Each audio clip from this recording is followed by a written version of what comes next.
Magandang araw mga kaibigan. Bigyan natin ng reaction opinion itong thread o video posted sa thread. Si Attorney Israelito Torion, abogado ni Senator Bato, medyo masaya.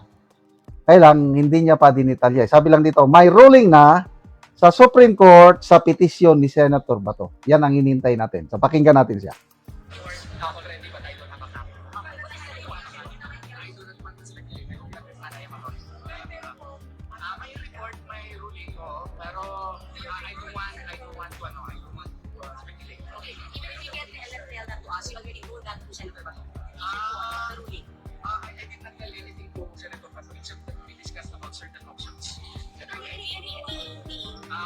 That's between a lawyer and a client. Ano yung reaction na lang sila sa ICC? One of these cases of general sa any reaction ko? We expected that, of course. There is a report already, but I don't have a copy. I do not want to speculate kung sana yung mga lawyer. May report, may ruling ko, pero I don't want to speculate. Okay, if you get the electoral that was already ruled that to Senator Bato. I did not tell anything to Senator Bato except that we discussed about certain options. That's between a lawyer and a client. Ano yung reaction na lang sila sa ICC? One of these cases of general sa any reaction ko? We expected that, of course. There is a report.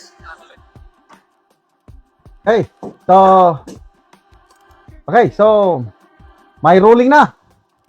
Sa wakas, ito yung matagal nating inabagan kasi petisyon sa Supreme Court, ang alam ko, correct me if I'm wrong, humihingi ng temporary restraining order ang kampo ni Senator Bato para hindi muna ipatupad yung warrant of arrest ng ICC. Yan ang pagkakaalam ko. TRO. So baka mamayang hapon o bukas, ipapublish yan ng Supreme Court sa kanilang website ba o ano, malalaman natin. So sana mayroong TRO. Kasi kung may TRO, pwede na ulit lumabas si Senator Bato. Kung wala namang TRO, I don't know what will happen.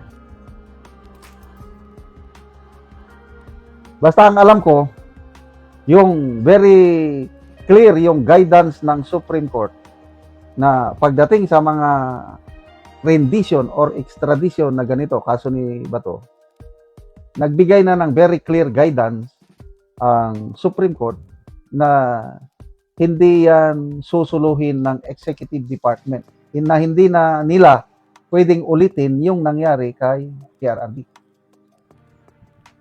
Dapat idaan sa local court na ganun naman ang nakalagay sa Rome Statute.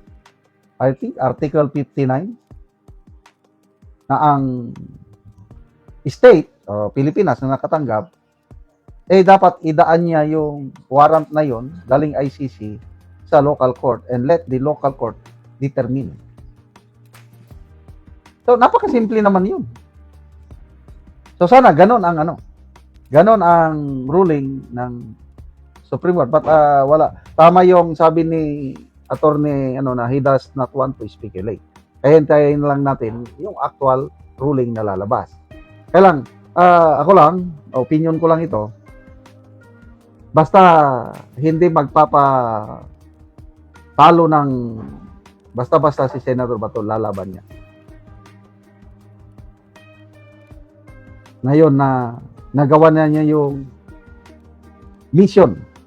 Yung importanteng mission niya is to vote para mapatalsik si Soto at ngayon natapos na, yun na, kaya nagtago ulit. Paano kung ipuwersa, paano kung lalabas ang araw na sasabihin ng Korte Suprema na arestuhin si Bato o local court? Iyon na yung big question. Anong magiging desisyon ni Senator Bato?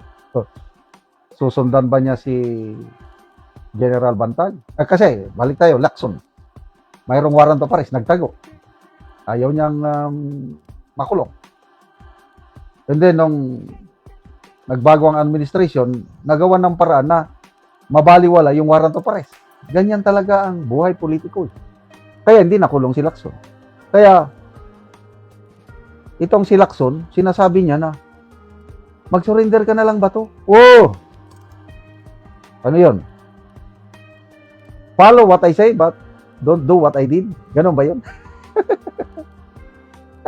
May resolution silang 5 senators.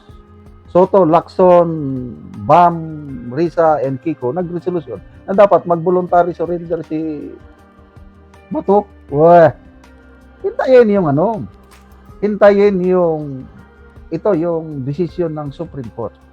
And kung ano man ang decision, I believe, susunod na lang si Bato kung anong sasabihin ng court, which is the right thing to do. But as of now, sorry na lang, tago lang muna. Again, yung PNP, parang determinado sila na habulin si Bato, kaya i-revive daw nila yung summon. What is the effect of a summon? To me, in the, ang mayroong ang epekto lang, malakas, is yung warrant of arrest galing korte. Summon. Anong summon? Anong kaso? Ang summon is for investigation. Kung ayaw niyang magpakita sa PNP CIDG, wala silang magawa.